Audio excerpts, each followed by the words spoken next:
Bom, muito bem, sejam todos bem-vindos.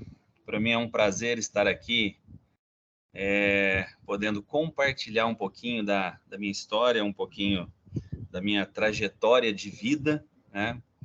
Algumas pessoas dizem que é uma história interessante, uma história que merece ser compartilhada, e eu faço isso hoje exclusivamente, né, com o propósito de influenciar positivamente a vida das pessoas, né? Então, eu vou dividir esse momento aqui em que nós vamos estar juntos em duas partes. Na primeira parte, eu vou relatar um pouquinho de um primeiro estágio da minha vida, né? E em que eu me dediquei ao mundo da ciência, ao mundo da pesquisa. E depois, em 2017, houve um divisor muito bem dividido, que me levou a um segundo momento da vida, né? Que hoje a minha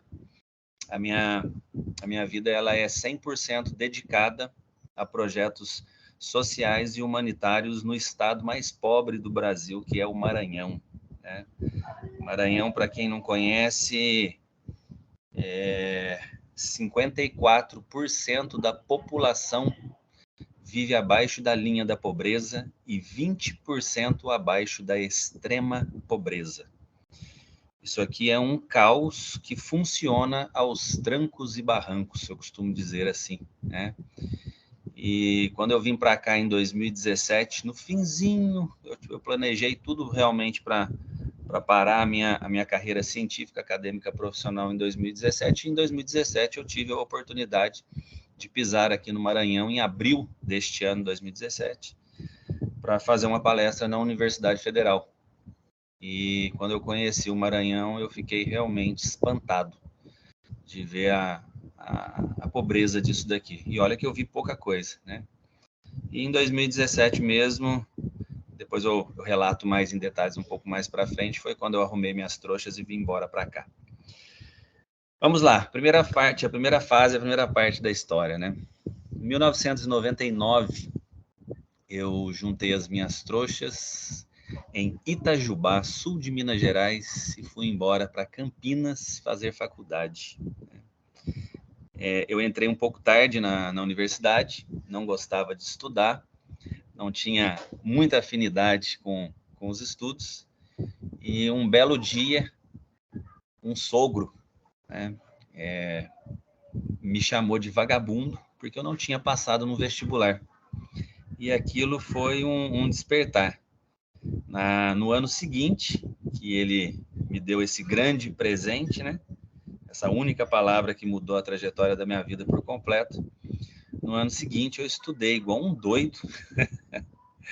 E naquele ano eu fiz 7 vestibulares e passei no 7, né? Eu optei por fazer educação física. Vocês vão estranhar um pouquinho aí a minha trajetória, mas eu sou formado, eu sou graduado, meu diploma de graduação é em educação física, né? E fui então fazer educação física em Campinas, na famosa Unicamp, né? Chegando na Unicamp, um pouco mais maduro, né, com quase 21 anos, eu tive a oportunidade de conhecer a universidade por completo. Dentro do campus, a gente tem essa liberdade de sair do nosso miolinho ali da educação física e visitar as outras faculdades. E nessa brincadeira eu conheci um laboratório de cardiologia no Instituto de Biologia. Na Unicamp eles dizem, a biologia ela é uma parte da faculdade de medicina, né? Onde ficam grande parte dos laboratórios de pesquisa. Eu conheci esse laboratório de cardiologia, fui recebido pela professora Dora, que era a chefe do laboratório, e não sei por quê, me encantei com o mundo da ciência. Eu passei dos meus 5 anos de faculdade, dos meus 5 anos de graduação em educação física, eu fiz 4 anos e meio de iniciação científica nesse laboratório de cardiologia. Foi uma iniciação científica com ratinhos de laboratório, né? Eu administrava uma dieta extremamente gordurosa para os ratos, e os meus ratos faziam exercícios físicos, né? Fazia natação. E depois de 30 dias do rato ingerindo aquela dieta extremamente desbalanceada, né? E mais o exercício físico, eu sacrificava o bichinho, tirava todos os órgãos dele, coração, veias, artérias, rim, fígado, e fazia análises, né? Com esses órgãos. E dentro da educação física, isso não é algo comum, né? Uma pessoa se dedicar ao mundo da ciência experimental. Primeiro que você tem que ter uma universidade que te ofereça esse tipo de possibilidade. Não foi fácil eu entrar no laboratório, mesmo porque era um laboratório o pessoal dizia, isso aqui é da cardiologia, né? Como é que você vai, um menino da educação física, vai fazer algo dentro desse laboratório? Mas consegui, fiz os meus 4 anos e meio de iniciação científica e me encantei pelo mundo da ciência. Quando eu terminei a minha faculdade, a minha graduação, que eu fui pegar o meu diploma, eu não sabia atuar como um profissional de educação física, né? O profissional convencional, né? Que é dar aula em escolas para as crianças, né? Fazer uma instrução numa academia, ser um árbitro de futebol, de voleibol. Eu não tinha conhecimento de nada disso, porque eu fazia essas disciplinas da faculdade, tudo de qualquer jeito, para eu sobrar tempo para eu mergulhar nos livros e entender a fisiologia e a bioquímica, né, do nosso organismo. Eu sempre fui muito curioso, nunca me dei satisfeito por um conhecimento superficial, então eu tinha que mergulhar. Se alguém dissesse para mim assim, olha, se você pegar uma pessoa diabética e colocá-la para fazer exercício físico, em uma semana você pode tirar o medicamento dela, porque o exercício físico está fazendo o papel do medicamento. Aí eu tinha que entender como que isso funcionava lá dentro da célula, lá na origem do ser humano, né? E me dediquei bastante. Quando eu terminei a graduação, com meu diploma, sem saber atuar na área, eu falei, já sei o que eu vou fazer. Ao invés de eu partir para o trabalho, eu vou continuar estudando. E quando você sai da graduação, você tem a possibilidade de fazer uma pós-graduação. Aí na pós-graduação você tem mestrado, você tem doutorado, você tem pós-doutorado, né? E foi isso que eu fiz. Fiz a prova do mestrado. Durante a análise, passei na prova, fui para uma análise curricular, né? E quando fizeram uma análise de tudo que eu tinha feito durante a graduação, a banca examinadora julgou que os meus 4 anos e meio de iniciação científica equivaliam a um mestrado. E eu não precisei fazer o mestrado, eu fiz doutorado direto. Eu fui um dos primeiros alunos da Unicamp a receber essa regalia, né? De pular o mestrado e fazer um doutorado direto. Aí foi quando eu saí da área experimental, né, de trabalhar com ratinhos de laboratório, e comecei a trabalhar com seres humanos. E aí foi quando eu realmente mergulhei no cerne da origem da espécie humana. Eu dediquei demais os meus estudos à área de fisiologia, bioquímica, e só faltava mergulhar na genética, que é a origem, que é o centro de comando dessa maquinaria complexa que somos nós, né? E no meu doutorado direto, eu fui estudar genética em seres humanos, né? Tirava amostras de sangue de seres humanos, fazia extração do DNA, do núcleo das células dessas pessoas, e ficava ali, didaticamente isso, né? Não é bem assim, ficava ali lendo o código genético dessas pessoas em busca de alterações, em busca de mutações genéticas que pudessem explicar aí por que nós, seres humanos, somos iguais e ao mesmo tempo diferentes, né? Terminei o meu doutorado. No doutorado, eu terminei ele em 2008, foi isso mesmo, em 2008 eu terminei o meu doutorado. E em 2008 eu tive a oportunidade de ganhar o maior prêmio da cardiologia no Brasil. Segundo o Congresso, né, é o Congresso Brasileiro e Sul-Americano de Cardiologia, tinha sido pela primeira vez, esse prêmio já existia há 62 anos, era a 63ª, 63, era a 63ª edição desse prêmio. E pela primeira vez, o maior prêmio da cardiologia no país foi dado a um profissional não médico com menos de 30 anos de idade, né? Tive a oportunidade de conquistar esse prêmio, mesmo sendo da educação física. Eu tinha feito uma descoberta inédita no DNA, que nenhum cientista no mundo ainda tinha chegado àquela conclusão com relação a um gene que trabalha para o bom funcionamento do coração, das veias e artérias do nosso corpo, né? Lembrando que no doutorado eu fui embora de Campinas para São Paulo, e eu fiz tudo no Instituto do Coração de São Paulo, que tem o maior laboratório de genética da América Latina. É fantástico, uma estrutura fenomenal, né? E aí tive a oportunidade de ganhar esse prêmio no doutorado direto e já emendei no primeiro pós-doutorado. Resumindo, eu fiz na minha vida a graduação em Educação Física, o doutorado direto em Genética,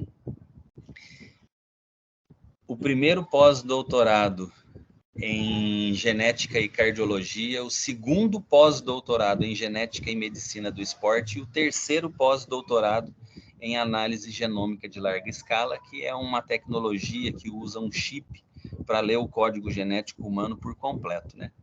Então, foram uma carreira aí de 18 anos entre graduação e pós-graduação, mergulhado no mundo da ciência. E em 2012, quando eu estava finalizando o meu primeiro pós-doutorado, ou no comecinho do segundo pós-doc, foi quando eu tive a oportunidade de ganhar o maior prêmio da ciência brasileira, que é aquele prêmio Jovem Cientista, entregue pelo presidente da República, né? Aquela coisa eraiada toda. No dia 18 de dezembro de 2012, eu estava em Brasília, com a minha família, os meus pais, mais uma turma que eu levei, foi até prefeito da minha cidade, para aquele momento, né, daquela honraria, daquele momento da minha conquista, né? Isso, então, foi a primeira parte da minha história de vida, né? Em 2017, eu finalizei o meu primeiro pós-doutorado. Só que em 2012, eu finalizei meu terceiro pós-doutorado, e foi quando eu interrompi tudo para vir embora para o Maranhão. Mas eu vou voltar um pouquinho nessa história, né? Em 2012, quando eu recebi o prêmio da mão da presidente da República, naquele ano era a Dilma, que estava em seu mandato. 2013 foi um ano extremamente conturbado, no bom sentido, né? O ano posteriormente, aquele ano que você colhe muita coisa, né? E você colhe tanto coisa boa quanto coisa ruim, né? As coisas ruins que eu costumo dizer é muita bajulação, é muita alimentação, eu vou resumir. É muita alimentação ao ego e à vaidade da pessoa. E aí você começa, né, naturalmente, você começa a achar que você é mais do que aquilo que você realmente é, né? Comigo não foi diferente. Eu vejo isso como algo extremamente natural. Ainda quando paro para analisar, graças a Deus, os meus pés saíram do chão, mas foi muito pouco. E eu também não cheguei a voar muito alto, não. Graças a Deus foram voos de surtos de vaidade muito baixo, né? Isso eu agradeço realmente a Deus. E agradeço mais ainda o que ele fez com a minha cabeça depois disso, né? Por volta de 2014, a minha vida começou a ficar insignificante. Eu tinha tudo que eu queria, inclusive onde eu tinha chegado na minha vida profissionalmente, já estava num estágio muito superior, onde a minha mente sonhava e pensava em um dia chegar, né? O planejamento que eu fiz, eu quero ser tal pessoa, eu quero ganhar tanto na minha vida, e de repente o planejamento que eu fiz ultrapassou, né? Absurdamente, né? Mesmo porque eu tinha consciência, né? Olha, eu estou me formando em educação física. Educação física é algo que não dá um retorno muito grande. Então, eu esperava na minha vida um dia, quem sabe, eu não lembro direito, mas se eu fosse fazer uma projeção hoje, quem sabe ganhar 5 mil por mês já estava morto de bom, né?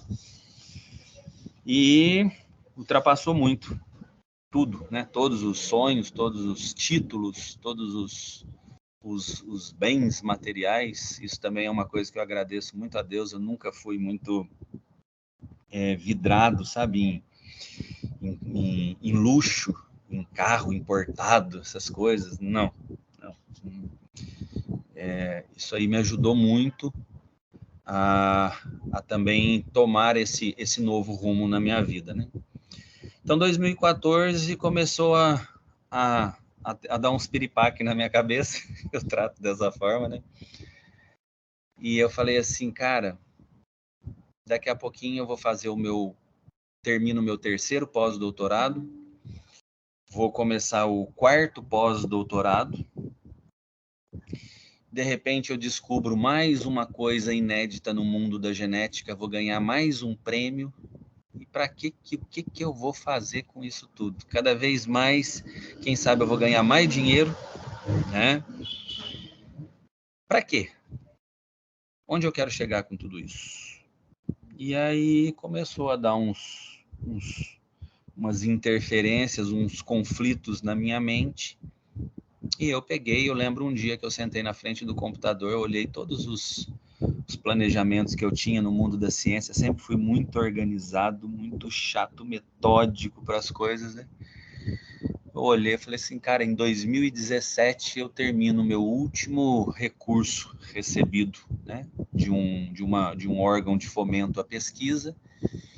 E você quer saber de uma coisa? Eu vou jogar tudo por alto, eu vou parar tudo, né? Vou encerrar esse ciclo da minha vida com maestria, tudo bonitinho, não vou deixar nada para trás e vou começar um novo ciclo na vida.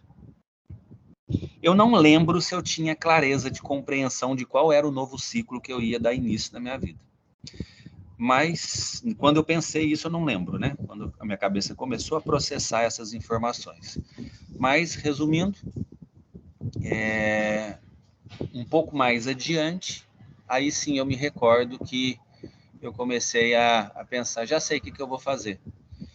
Eu já subi em todos os palcos da vida, já sei como é lá em cima, já sei como é ser bajulado, já sei como é ter tudo na vida, já experimentei tudo. Então agora eu vou descer, eu vou ficar aqui embaixo, usando todo o repertório de informações que Deus me deu, tudo que Ele me preparou para vir aqui grudar assim nas pessoas. Vem cá que eu vou te ajudar a subir nos palcos da vida para você experimentar o que tem lá dentro, lá em cima, né? E foi isso. 2017 a coisa se concretizou. Meus pais quase morreram. Minha mãe foi mais tranquila. Meu pai realmente pirou. Meu pai gritava comigo e me xingava de uma forma absurda, né? O sonho do meu pai era... ele estava esperando eu ficar rico para eu poder comprar uma fazenda para ele, que o sonho dele era ter uma fazenda com não sei quantas mil cabeças de gado e uma Mercedes, né? E até hoje ele joga na minha cara que eu não dei nem a fazenda e nem a Mercedes para ele, né? Foi bastante desafiador. Parei tudo, vim embora para o Maranhão, cheguei aqui no Maranhão, ainda fiquei 2 anos na Universidade Federal, professor titular visitante. Me encheram tanta cabeça, falei, tá bom, me convidaram para eu me tornar um professor da universidade. Eu falei que não queria de jeito nenhum. Não queria nunca mais ver ciência na minha vida. Ciência de laboratório, né? E aí, no final das contas, me fizeram uma proposta indecente, que eu falei assim, você quer saber de uma coisa? Se eu abraçar essa causa aí, eu melhoro um pouquinho mais o meu pé de meia, né? E aí eu paro de trabalhar mesmo de vez, não vou precisar fazer mais nada. Vou claramente diminuir absurdamente o meu padrão de vida, né? Porque tem que reduzir. Juntei um dinheiro que falei assim, dá para eu viver, mas eu vou ter que viver uma vida minimalista. E é a melhor coisa que existe. Você não ter nada, você não se preocupar com nada, e tudo que você tem, o pouco que você tem, te satisfaz. É a coisa mais gostosa do mundo. Eu experimentei esses dois lados aí da moeda, e eu posso dizer para vocês que o melhor é não ter nada. Riquezas a gente junta no céu. No céu o ladrão não rouba, a traça não come e a ferrugem não corrói. É lá no céu que a gente junta riqueza, né? E aí foi isso que aconteceu. Fiquei 2 anos na UFMA, na Universidade Federal, ensinando um pouquinho de genética para eles. Mas assim, com um pé já muito forte no contexto social, né? Eu deixei bem claro, estou vindo embora para o Maranhão para me dedicar a ações sociais e humanitárias, né? Sem interesse financeiro, nem político, nem religioso nenhum. Não quero nada disso daqui. Eu só preciso devolver para o universo o que Deus me deu em tão pouco tempo na minha vida, né? Então, esse sempre foi o meu desejo. Fiquei os 2 anos na UFMA, com um pé muito forte já no contexto social, ia, voltava. Isso em agosto de 2017. Em agosto de 2019, encerrou-se de vez o meu contrato com a universidade, e aí, desde agosto de 2019, a minha vida ela é realmente 100% mergulhado em cuidar de pessoas, né? Quando eu cheguei no Maranhão, que eu dividi o meu tempo entre universidade e as ações sociais, eu ainda confesso para vocês que eu estava perdido. Falei, o que eu vou fazer para esse povo aqui, né? Como que eu vou dar a entrada? E aí eu comecei a fazer o que eu mais soube, o que eu mais fiz na minha vida, dar palestra, né? Eu tinha uma palestra desde 2012, conversando com o vencedor do Prêmio Jovem Cientista. Esse era o tema, o título da palestra, né? Que o governo federal, o CNPq e a Fundação Roberto Marinho me mandaram para o Brasil inteirinho. Desde 2012 eu viajava fazendo essa palestra, Brasil afora, né? Contando um pouquinho da minha trajetória profissional, né? Dos 2 prêmios que eu já tinha ganhado, mesmo sendo um professor de educação física, fazendo pós-doutorado. Eles acharam que isso valia a pena, né, compartilhar com as pessoas, e eu viajei o Brasil inteiro. Então eu cheguei no Maranhão e falei, você quer saber de uma coisa? Deixa eu continuar fazendo o que eu já sei fazer. E comecei a fazer uns contatos e dar palestras em escolas de periferia. Quando eu comecei a entrar nessas escolas, porque o Maranhão é assim, né? Se você tem aqui em São Luís, que é a capital, você tem as grandes avenidas, quando você sai das grandes avenidas é pobreza. Aqui é assim que funciona. Você tem, no máximo, 3 bairros aqui que é da classe alta morando, né? O resto é tudo pobreza. Tudo. E aí eu comecei a me adentrar nessas áreas, fazer as minhas palestras, ficava impressionado, menino novinho, tudo já no tráfico, sabe? Menina nova, grávida. Os casos de abuso sexual nesse Maranhão é um absurdo, mas um absurdo do tamanho do mundo. Quando eu cheguei aqui, só para vocês terem uma ideia, tinha uma ONG fazendo campanha contra casamento infantil. Homem velho, 50, 60 anos de idade, casando com menininha de 13, 14, 15 anos de idade. Campanha contra casamento infantil. Aquilo me embrulhava o estômago, sabe? E aí Eu falei, bom, e comecei dessa forma, palestra. Resumindo, antes da pandemia, eu fiz uma planilha de Excel com todas as escolas que eu estava passando, o número de alunos, tudo, né? E antes da pandemia, eu já vou compartilhar uma tela aqui, tá? Antes da pandemia, eu tinha visitado, se eu não me engano, depois eu vejo aqui, mas eu acho que era quase 100 escolas. E aí ficou falado, né? Interrompa, então já está compartilhando. Aí ficou falado, ficou conhecido o cientista brasileiro que tinha largado tudo, estava no Maranhão e aqui, pronto. Tinha largado tudo e estava no Maranhão com um propósito diferente na vida, né? No finzinho, no comecinho um pouco antes da pandemia, uma assistente social, que depois eu fiquei sabendo, né, que era da FUNAC, aqui no Maranhão, os centros socioeducativos, aqui é FUNAC, em São Paulo é Fundação Casa, né? Essa assistente social chegou até mim e disse assim, Rodrigo, vamos para dentro de um ambiente de privação de liberdade? Eu falei assim, mas cadeia? Ela falou assim, não é cadeia, é um centro socioeducativo. Ah, com menor infrator? Não, não é menor infrator, são socioeducandos. Vamos lá para dentro para você dar uma palavrinha com eles? Eu falei assim, meu bem, não tem nada a ver.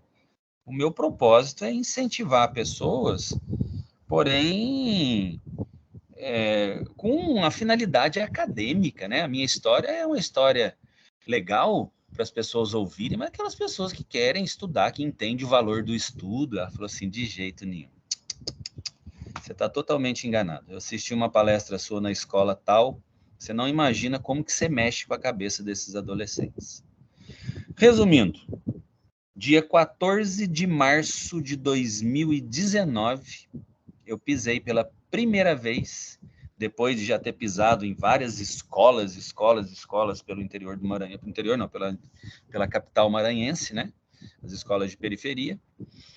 Eu pisei pela primeira vez em uma unidade da FUNAC do Maranhão.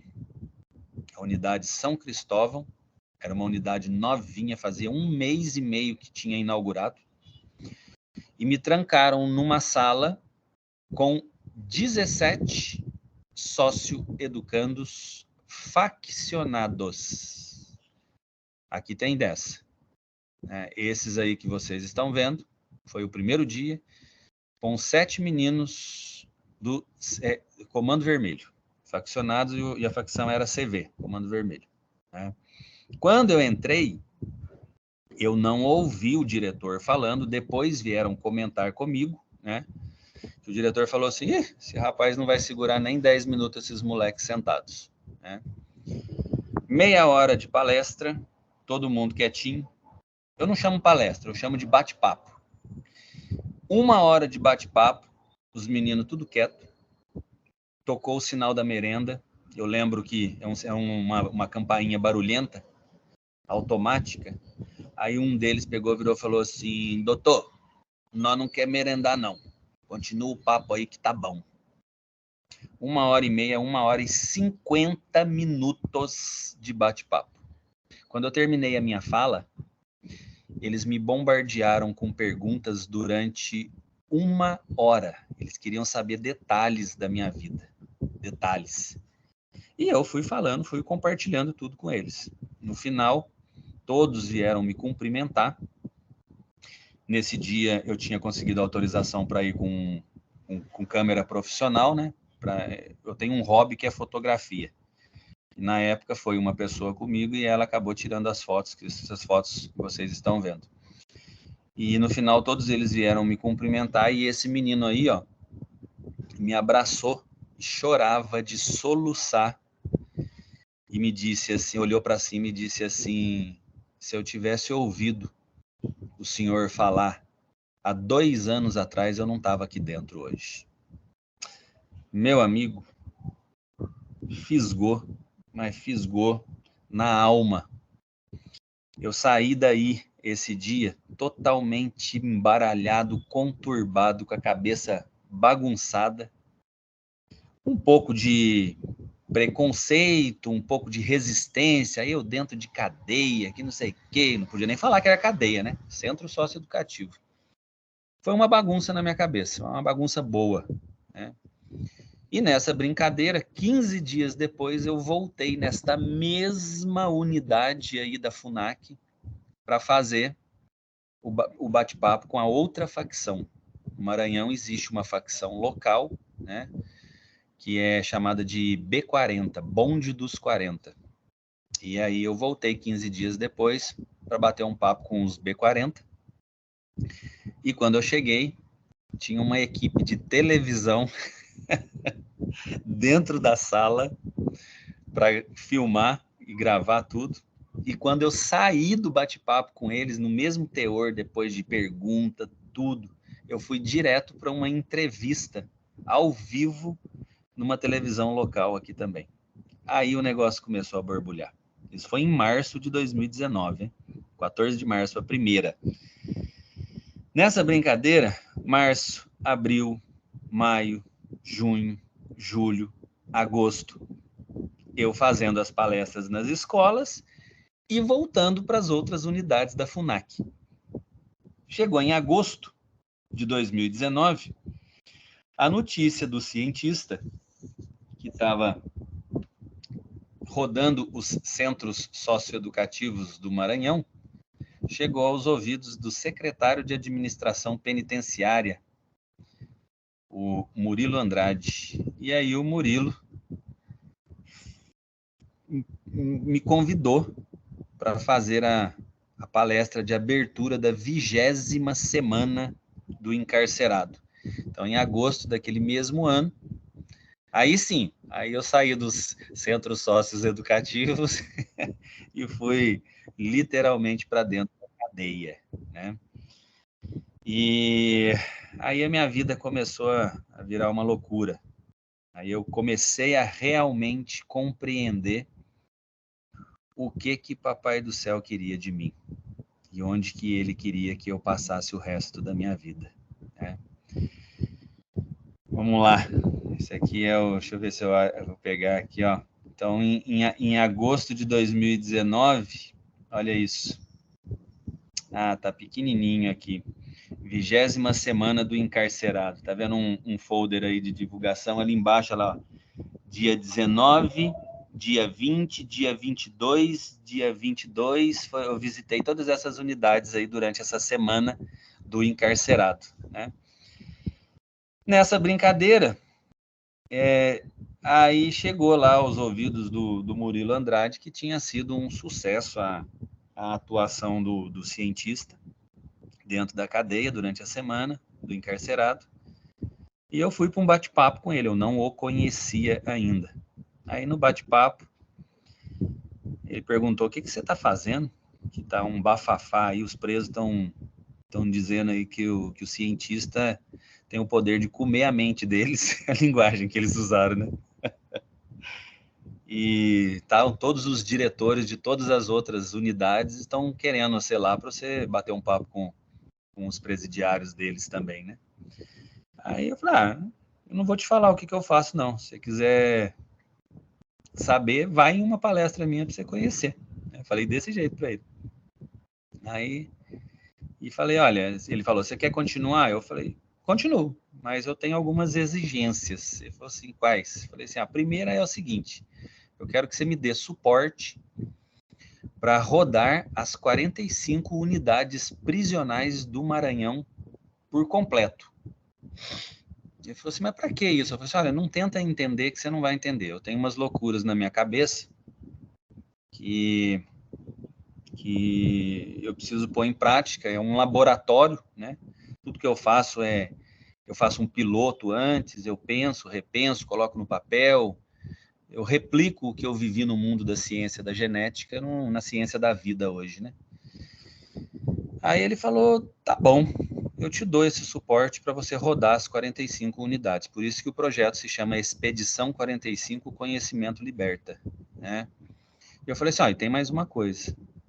Eu quero que o senhor me autorize a entrar em todas as unidades com fotógrafo profissional e equipe de filmagem. Ele falou assim, mas para quê? Eu falei assim, não tenta entender. Não tenta entender, por favor. Ele falou, tá bom, eu te autorizo.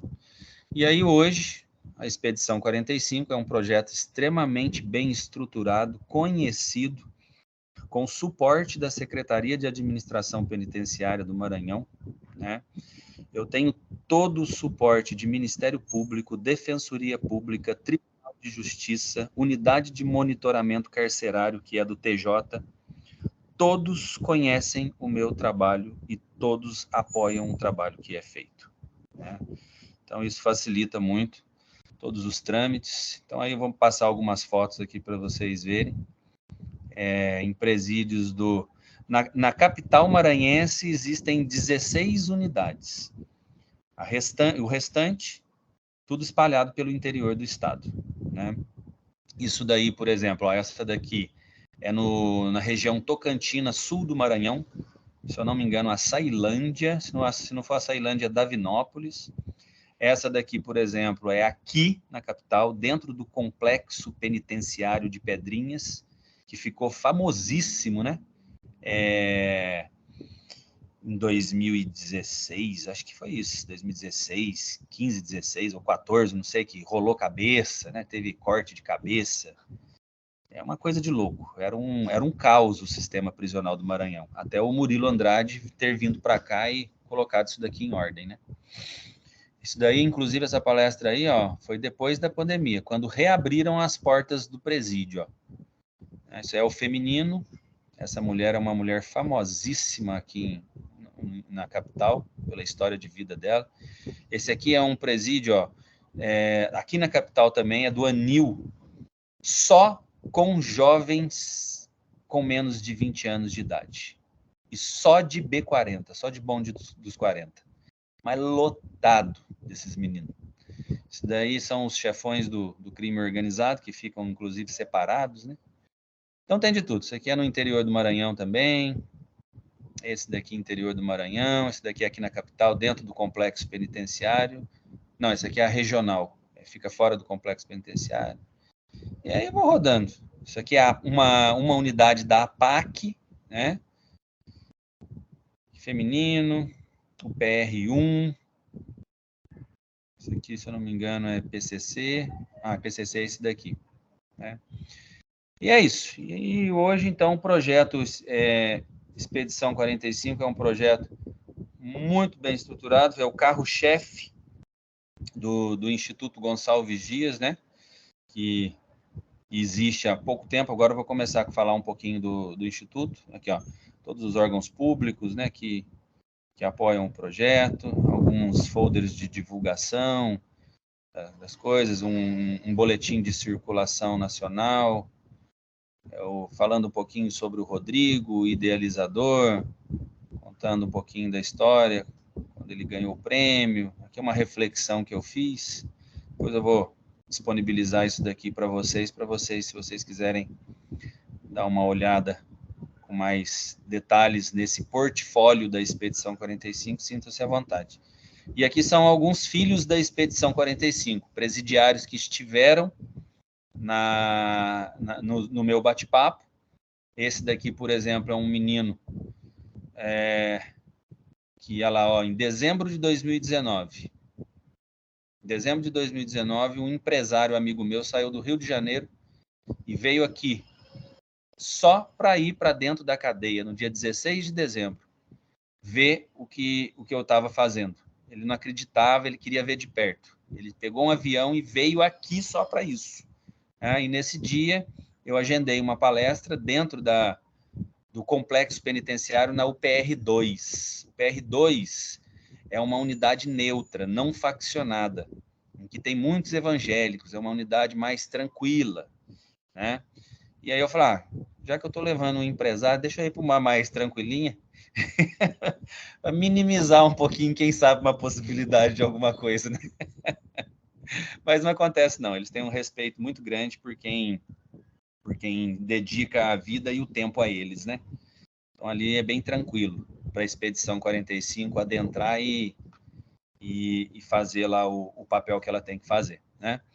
Aí eu levei esse empresário, o Rafael Gomes, que é esse ex-presidiário aí, estava lá na palestra. Quando ele saiu um mês depois, no dia 17 de janeiro, dia do aniversário dele, depois de 5 anos, quase 5 anos de cadeia. Ele falou, cara, aquele cientista pôs minhoca. Isso ele relatando, né? O relato dele. O cientista pôs minhoca na minha mente. Deixa eu ver se dá certo mesmo fazer o que ele disse. Procurou emprego, ninguém quis dar emprego para ele. Ele se reinventou, pegou uma roupa de garçom, meteu a roupa de garçom e foi para a rua, num trânsito, vender água vestido de garçom.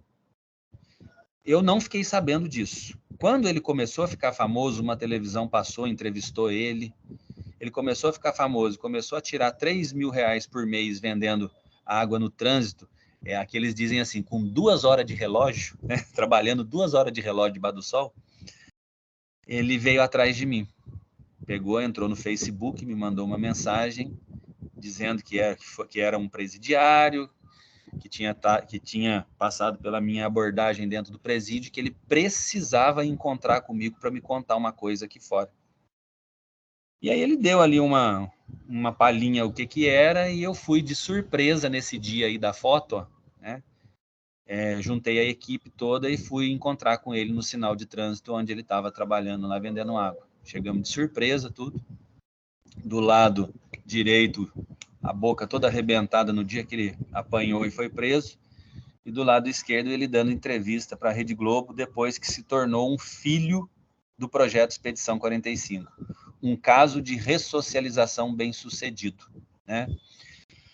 Coloquei ele para trabalhar na primeira empresa que se tornou parceira do projeto nosso, uma pizzaria finíssima que tem aqui em São Luís do Maranhão, só atende rico.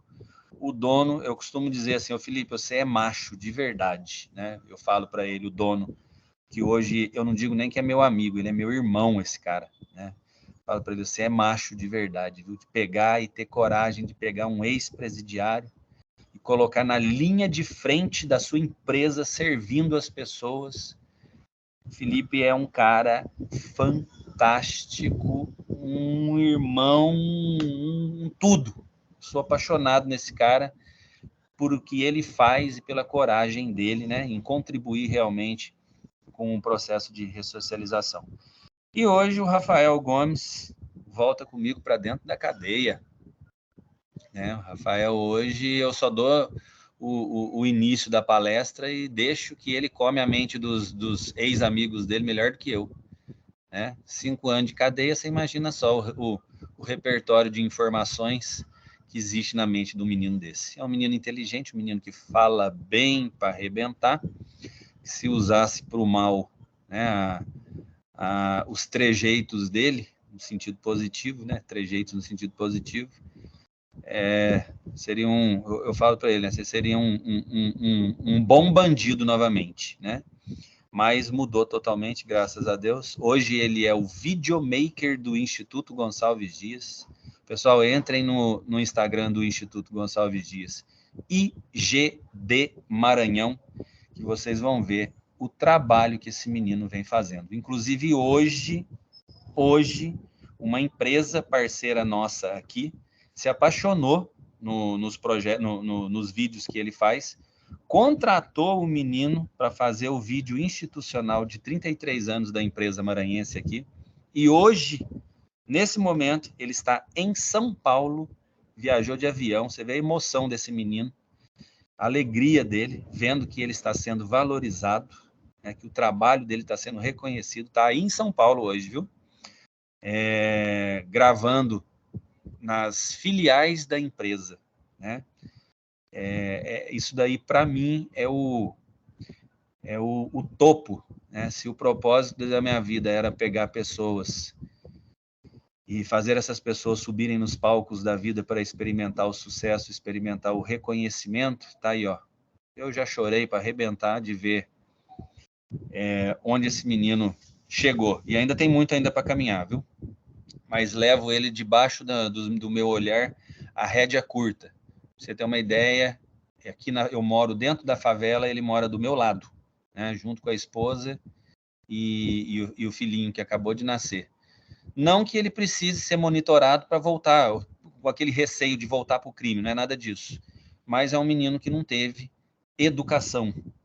Eu até falo para ele, ele é muito humilde, fala, Rafael, você não é um menino que está sendo reeducado, você é um menino que está sendo educado, né?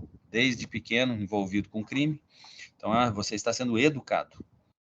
E nós estamos ressocializando você, né? Devolvendo você para a sociedade, fazendo a sociedade confiar em você, né?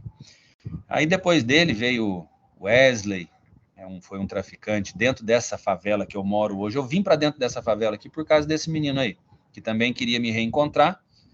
E eu vim para cá, reencontrei. Esse foi o dia do nosso encontro, em julho de 2021. Eu vim praticamente escoltado aqui para dentro da favela por aquele cara que está lá atrás de camiseta preta fazendo tinino, né, que é um cara que mora aqui dentro, que é respeitado aqui dentro e que nunca foi do crime. É um menino diferente dentro da favela, todo mundo o respeita. E ele me trouxe aqui dentro para reencontrar o Wesley, né, que está aqui embaixo de camiseta cinza. E o Wesley era, na época, em julho de 2021, era tatuador lá. Tinha saído da cadeia e também relatava não ter voltado para o mundo do crime por causa das minhocas que o cientista pôs na cabeça dele. Um mês depois eu fiquei sabendo que chegaram com 2 iPhone novinho para trocar em tatuagem com ele. Ele não aceitou, falou que isso ele não fazia mais na vida dele. Eu falei assim, eita, eu acho que eu encontrei o segundo filho da Expedição 45. Aí apareci um dia de surpresa na casa dele, e o bicho tremia igual uma vara verde. Eu falei, você está fazendo alguma coisa de errado? Ele falou assim, não, mas o que o senhor está fazendo aqui na minha casa? Eu falei assim, dá licença? Tem arroz e feijão? Eu falei, tem. Eu falei assim, então trouxe 2 frangão aqui para nós comer. Só tinha um prato. Olha o prato na minha mão. Ele comeu na bacia e o Marcelinho da vizinha comeram numa bacinha de alumínio aí, ó. Eu sou apaixonado nesses 2 meninos aí, Marcelinho e da vizinha. E ali embaixo tem o Edson no colo dos 2, ó, que é filho dos 2, né? Aqui é um filho dele com o Marcelo e o Davi, é um filho dele com outro, é um filho dela com outro, né? Da Kelly, que é a esposa dele que está aí embaixo na foto, né? Aí eu vim para cá por causa desses 2. Esse aqui também é um terceiro caso, a Cícera Célia, não vou entrar em detalhes do caso dela, não. Esse aqui é o empresário amigo meu que saiu do Rio de Janeiro para vir aqui só para ir para dentro da cadeia no dia que o Rafael Gomes estava na palestra, né?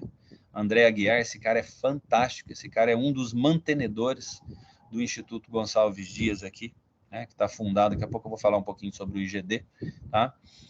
E eu adoro levar gente famosa para dentro da cadeia, vencedor da Dança dos Famosos, do Domingão do Faustão, Marcelo Grangeiro, amigo meu, as atletas olímpicas do rugby, que estiveram no Japão, que são maranhenses, eu adoro fazer essas loucuras.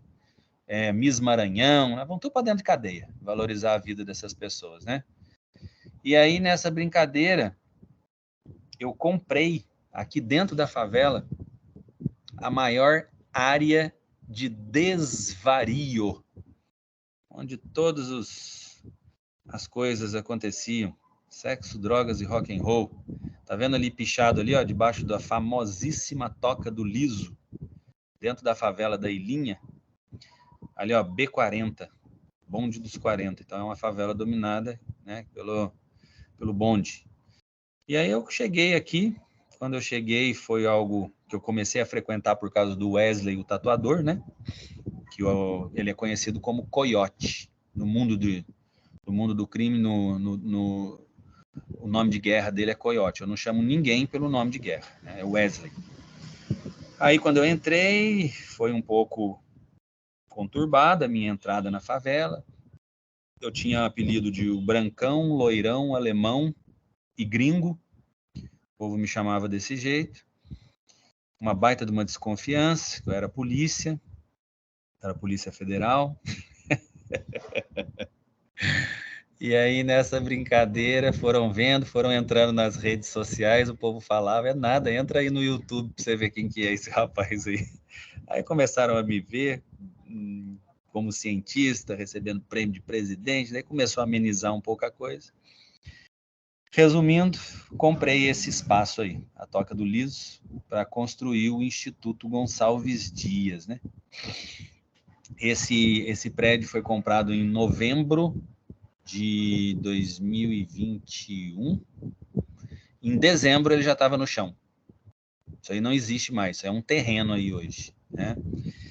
E agora, em janeiro desse ano, o terreno está em fase de regularização, porque a favela é uma área de invasão, né?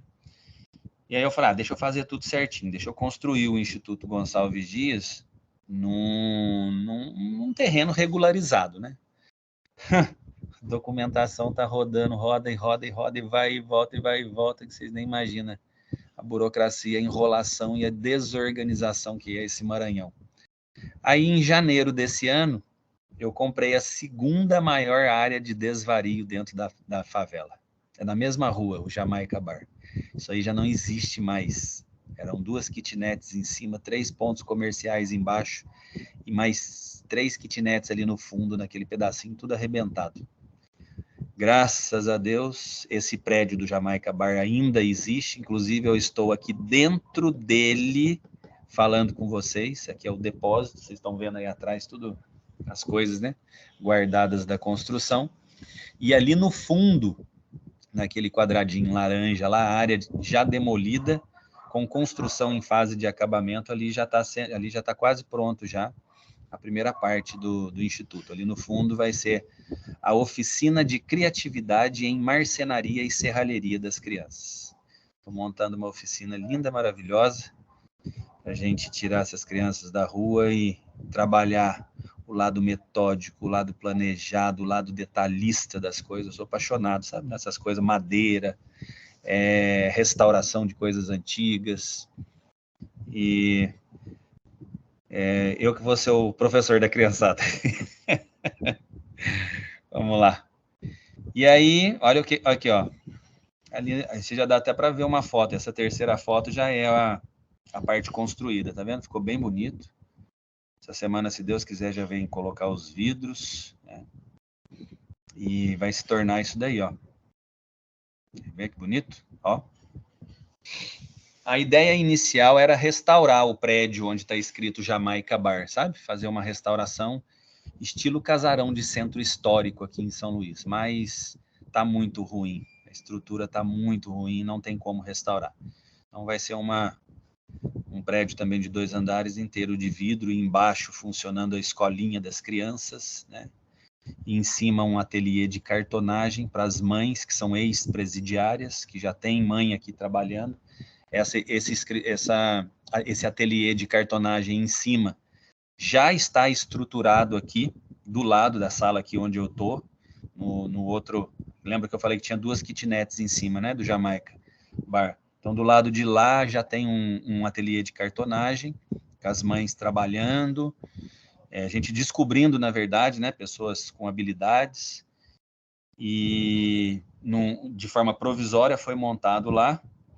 Até no ano que vem, se Deus quiser, a gente terminar lá o fundo aqui, a oficina, e parte da oficina a gente desce com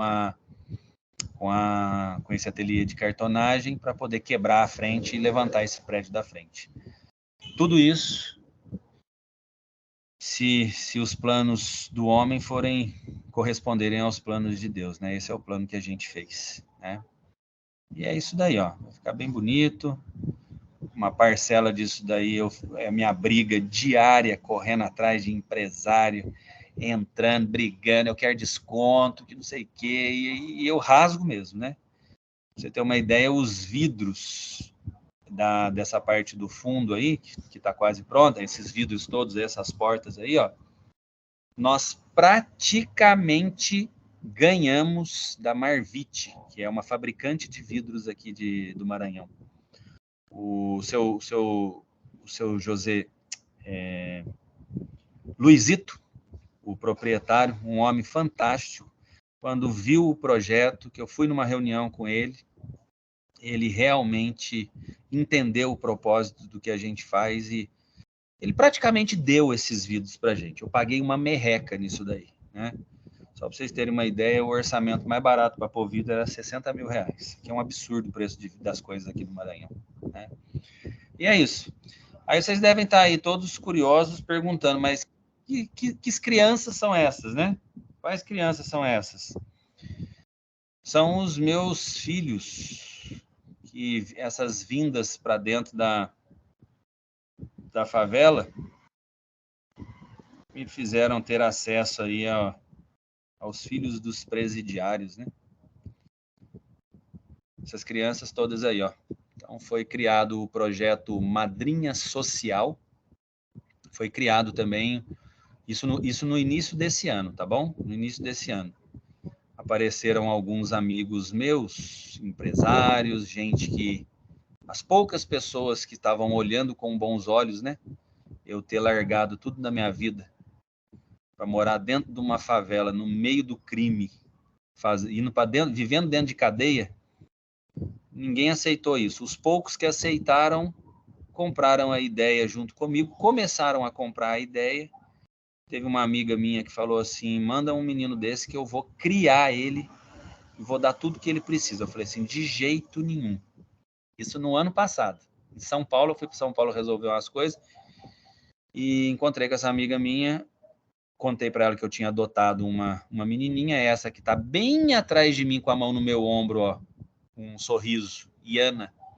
Eu tinha adotado a Iana. Quando eu falo adotado, eu não trago para morar junto comigo dentro de casa, não, mas eu faço tudo. A Iana estava para a rua, largada, sem escola, sem nada. Aí peguei, pus essa menina na escolinha, fiz tudo. Só continua morando na casa que ela mora, no caso dela, junto com a avó, né? E aí contei para essa amiga minha que tinha adotado a Iana. Ela falou para eu mandar a Iana para morar com ela. Eu falei, não, de jeito nenhum. Eu falei, ó, se você quiser, a gente pode iniciar de uma forma diferente. Uma forma que eu já tenho em mente, que é, inclusive, o sonho de 3 outras pessoas que são muito próximas a mim, a gente criar um projeto de apadrinhamento. E aí foi quando foi criado o projeto Madrinha Social, né? Tá aí escrito na camiseta das crianças tudinho, ó. Madrinha Social, projeto Madrinha Social. E hoje eu tenho esses amigos meus que mandam um recurso mensal e todas essas crianças aí, tudo filhos de presidiários, estudam em escolinha particular. Ó, que coisa mais linda. Nossa, eu encho a boca para falar. E o Instituto Gonçalves Dias fundou uma escolinha de reforço para o contraturno dessas crianças.